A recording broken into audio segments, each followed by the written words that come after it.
Just got your new Huawei Watch D2? Let's get it set up. In this video, we'll walk you through pairing it with your phone, step by step.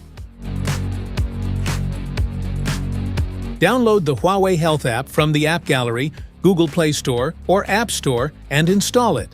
Make sure Bluetooth is enabled on your phone.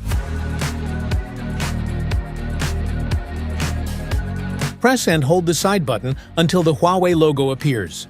The watch will boot up and display a pairing screen. Launch the app and sign in with your Huawei ID or create one if needed.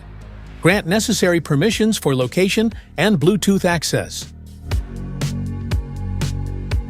Tap on the Devices tab at the bottom. Select Add Device, and the app will start searching for nearby devices. Once your Watch D2 appears, tap on it. A pairing request will be sent to your watch. Confirm it on both your phone and watch. Wait a few seconds while the devices connect. Once paired, the app will automatically begin syncing data from your watch. It will also check for any available firmware updates and install them if needed. This ensures your Watch D2 is up to date and ready to use. The process only takes a few minutes to complete.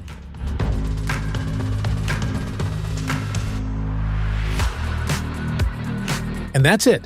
Your Huawei Watch D2 is now paired and ready to go. If this video helped, give it a thumbs up and hit subscribe for more handy tips. Thanks for watching.